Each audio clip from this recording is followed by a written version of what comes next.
선생님 수를 늘리는 것보다는 광고나 다른 방법으로 비용을 투자하는 게 사업적으로는 수익을 극대화시킬 수 있으니까 시장이 이렇게 왜곡된 거예요.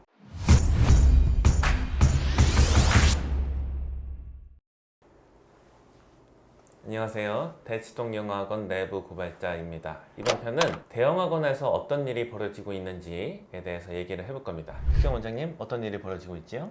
접근하는 방법은 여러 가지인데 수익률을 가지고 어떻게 이제 진행이 되고 있는지를 알려드리고 싶어요. 일반적으로 학원계의 수익률이 다른 산업보다 높아요. 그래서 약 한 20% 전후를 일반적으로 보고 있거든요. 그러면은 다른 업종에 비해서는 상당히 높잖아요. 그 이유는 여러 가지가 있겠죠. 일단은 알아야 되는 게 굉장히 많아요. 그리고 잘 진행되기가 어렵다 보니까 어떻게 보면은 장벽이 낮지 않고 하다 보니까 잘 되는 곳은 20%의 이익률이 나는 거예요. 근데 이걸 또 거꾸로 생각해 보면 20%의 이익률을 유지를 하고 있으니까 그 이면에는 학생들한테 주는 게 좀 부족할 수가 있다. 저는 이렇게 생각을 하고 이것은 좀 바뀌면 좋겠다라는 생각을 가지고 있어요. 수익률을 유지하기 위해서 이제 교사 1인당 학생 수를 늘린다 이런 말씀이신 건가요? 그쵸. 비용 대비해서 수입이 많아야 되니까 교사 한 명당 아이들을 많이 가져가는 게 가장 효율적이잖아요. 뭐 고정 비용이라고 하면은 이제 월세 내고 그 다음에 이제 인건비잖아요. 우리 선생님들 가져가는 돈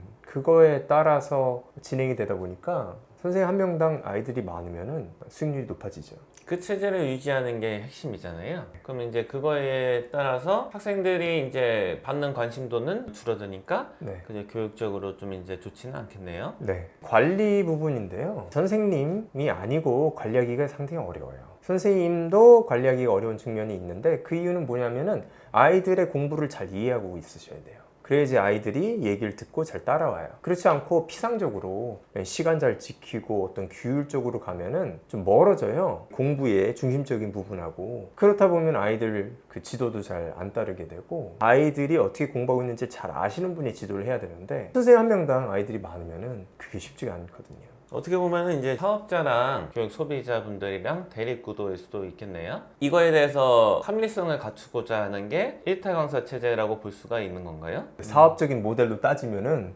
수익을 극대화하는 방법이 선생님 한 명 있고 아이들은 굉장히 많은 그런 시스템인데 관리 측면에서나 이제 교육의 측면에서는 상당히 부족하죠.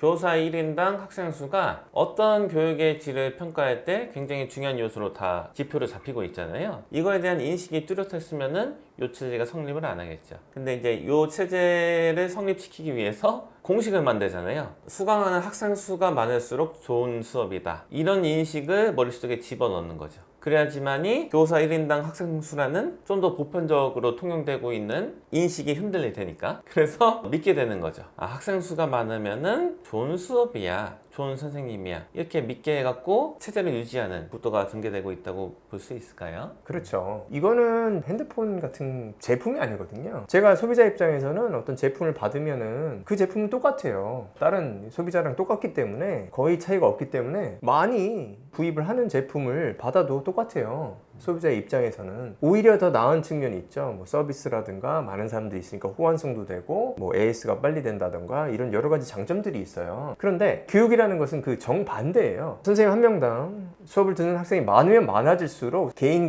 학생들한테 줄 수 있는 게 적어지잖아요. 그런데 이것을 혼돈하거나 이 혼돈을 시키려는 시도가 있는 거죠. 아이들 한 명당 선생님의 주의를 줄이는 대신에 아까 선생님이 얘기한 메시지 같은 걸 통해서 광고나 아니면 다른 식으로 비용을 투자해서 시장을 왜곡하고 있다.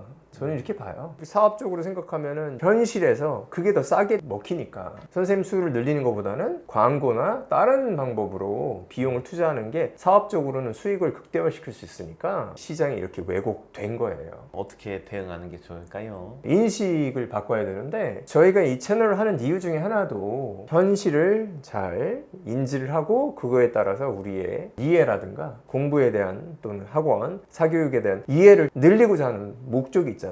곰곰이 이거를 좀 생각을 해보시고 저희가 여러 번 얘기하지만 학생 수, 선생님당 이거 굉장히 중요합니다. 부모님들이 저희 채널 실은 많이 보시잖아요. 부모님들이 그 자제분들 생각해 보시면 알 거예요. 외동 자식 키우는 거랑 자식이 한 10명 있는 거랑 손길이 가는 정도가 현저하게 차이가 나잖아요. 부모님 역량이 아무리 좋으셔도 자식이 10명이면은 제대로 이제 케어하시기가 쉽지 않다는 거는 너무나 상식적으로 아실 수 있을 거예요. 그런데 워낙에 대중 매체 혹은 광고 같은 거를 통해서 인식 조작을 많이 했기 때문에 일종의 판단력 흐리기. 요걸 요새 이제 가스라이팅이라고 하죠. 요거의 의식을 이제 많이 점령 당하셨기 때문에 사람들이 광고한 식으로 사고를 하시는 분들이 많이 있으셔서 저도 참 안타깝더라고요. 저희 채널 구독자 중에 선생님들이나 교육 관련된 그런 일들을 하신 분이 상당히 많아요. 그 이유는 아직은 저희가 생각하는 여러 가지 당연하다고 생각하는 것들이 일반적인 생각은 아니다. 일반적인 생각은 오히려 공부에 방해되고 비교육적인 방법을 가지고 있다. 공부를 좀 아시고 교육을 좀 아시는 분들은 저희를 더 잘 이해하는구나. 그러면은 우리 전반적인 생각은 공부나 교육에 대한 이해 높은 경험이 많은 분들한테 조언을 얻어서 이걸 점점 바꿔나가는 그런 계기가 돼야 된다. 물론 학원 운영하시는 일부 분들은 이런 말을 좀 싫어하시겠죠. 이번 편 이 정도로 하겠습니다. 감사합니다.